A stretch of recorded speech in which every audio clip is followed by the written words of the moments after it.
En fait, le plus dur, je pense, c'est pas le fait de pas savoir ce que c'est comme maladie, c'est de pas savoir, de pas pouvoir se projeter.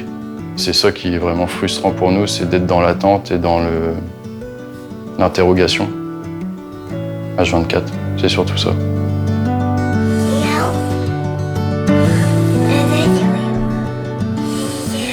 Ivy, elle a 4 ans déjà et elle est atteinte d'une maladie neuromusculaire qui pour l'instant n'est pas identifiée.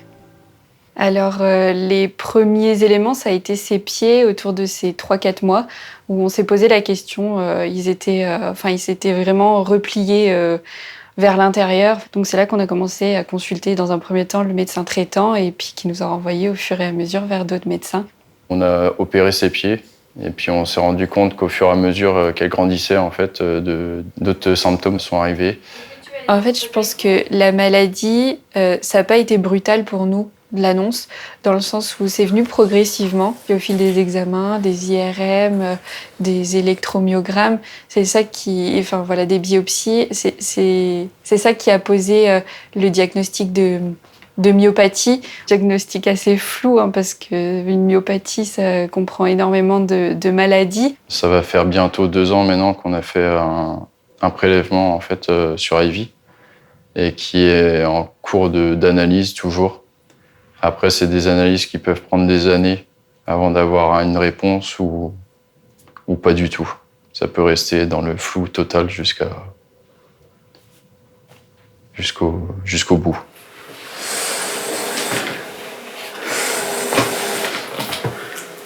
Elle avait 1 an et demi passé.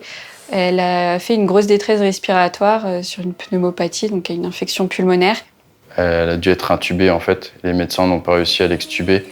Donc du coup, ils l'ont placée dans un coma artificiel. Elle est restée 6 mois dans le coma. Ça a été un peu, on va dire, la descente aux enfers pour nous. C'est là qu'on nous a quand même parlé de décès. On est arrivé à la proposition de soit laisser mourir notre fille, parce que c'est les mots qui ont été dits par les médecins, ou soit de tenter une dernière chose, c'était la trachéotomie. Ça a toujours été un combat, en fait, la maladie depuis le début, donc aller jusqu'à la trachéotomie, c'était évident pour nous et ça a été vite réfléchi en tous les cas pour tous les deux. C'est vrai que je pense qu'on s'est peut-être pas rendu compte tout de suite du quotidien que ça allait être par la suite, mais en tous les cas, ça a laissé toutes les chances à Ivy.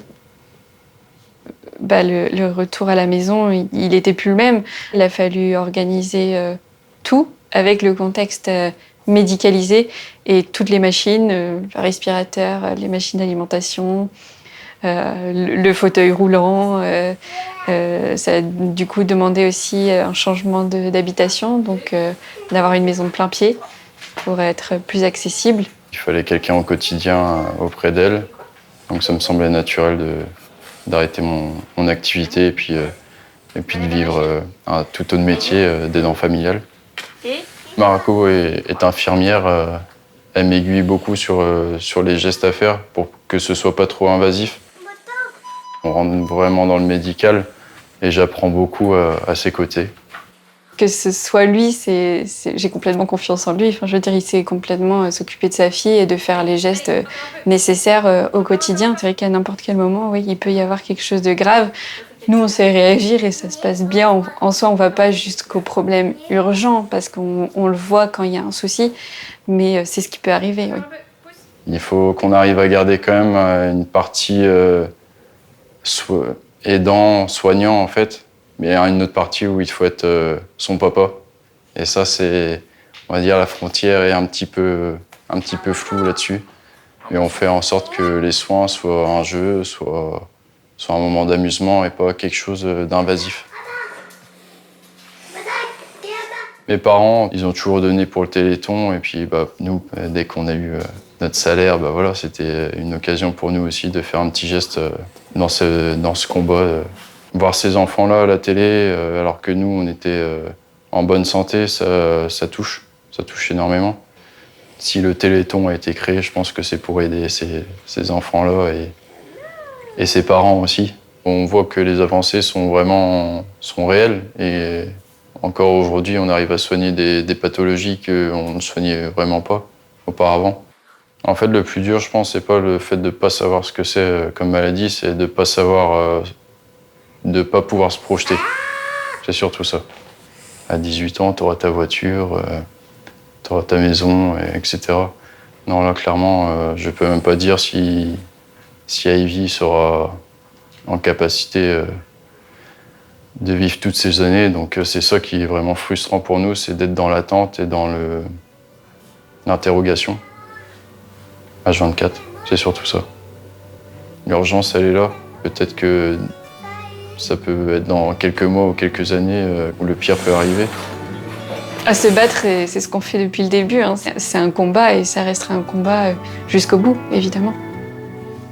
Un message pour ma fille, j'aurais beaucoup de choses à lui dire, mais surtout qu'on sera toujours là pour elle. Ne baisse jamais les bras, de toute façon, papa et maman, ils seront toujours là. Et la famille aussi, on sera toujours réunis pour t'aider au mieux dans ton quotidien. Et puis garde ce sourire au quotidien, t'es vraiment une bouille d'amour et tu nous donnes la force de nous battre chaque jour.